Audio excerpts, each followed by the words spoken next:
we're talking about list building tools. So when it comes to customer acquisition strategies, there's a lot of ways to lower your customer acquisition costs. We've talked a lot about different appointment setting strategies, but sometimes we also need to look at creating optimal prospecting lists. And so we've talked about this formula before, but it's really important when you're choosing who to target. This formula will make it much easier to know who to target. And so for those of you who are listening in on the call, I'm going to explain this for you. But essentially the formula goes like this.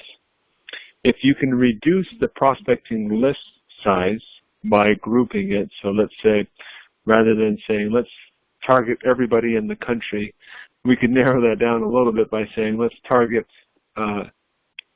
supermarkets who have more than 5 locations in the state of Texas.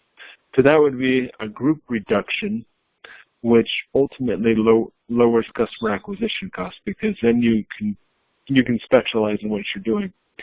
But in addition to reducing the prospecting list size, another area that you can reduce customer acquisition costs is by increasing the commonalities factors that exist on the list. And so that's what we're going to talk about today, is both reducing prospecting lists so that it's not just a random list, it's not taking a list of 10,000 and pulling out 100. It's narrowing down your list to a specific group of companies, which at the same time help create commonality. And so if you can factor in both of those, you'll find that customer acquisition costs will be much lower. Now, before we dive into the actual strategy, I just thought it would be helpful to talk about a few of the different types of groups of prospects that you should be focusing on. The number one group should always be your existing clients. That's where you're going to find the most revenue. It's by upselling those clients. You also want to focus on past clients, lost deals, any LinkedIn connections that you have. Even if you don't know your LinkedIn connections, the fact that you're connected is going to increase the chances of you closing that deal more than just any other random stranger. Also, any other general relationships that you have in your life, people that you went to school with, people that you know, things of that nature. Also, we're going to look at local businesses, and so this is part of today's strategy. Customers, competitors, we've talked about that in the past, but essentially what this is basically looking at companies you have already won deals with and looking up their competitors. If you haven't seen that video, feel free to visit the YouTube channel. You'll see it there. Also, you can look at your lead exchange network. So if you set up a lead exchange network via Ensable, you'll be able to lean on the relationships that exist within your lead exchange. And as I mentioned before, we're going to be focusing on neighbors. Now, we've talked about neighbors in the past, but only at a local level. So if you've missed this call, the link to this is ensable.com/local.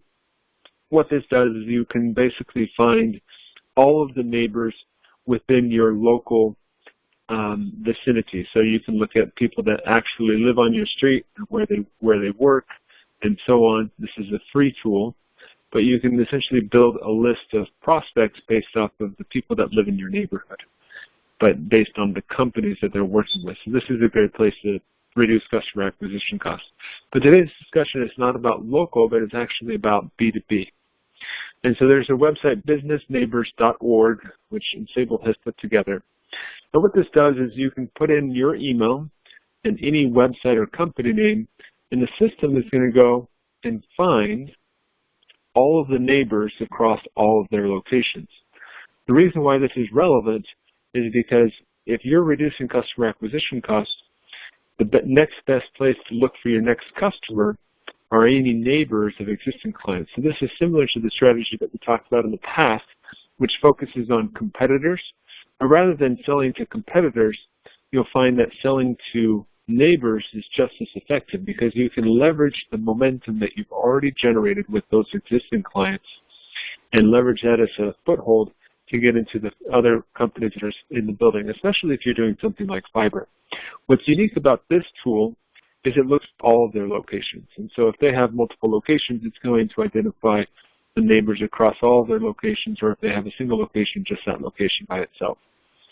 If you would like to look up just a building, you can go to tenantlist.org, and that will actually pull a list of all the tenants based off of an address. And so the main difference between business neighbor and tenant is the business neighbor tool looks it up based off of company name, and the tenant tool looks it up based off of address.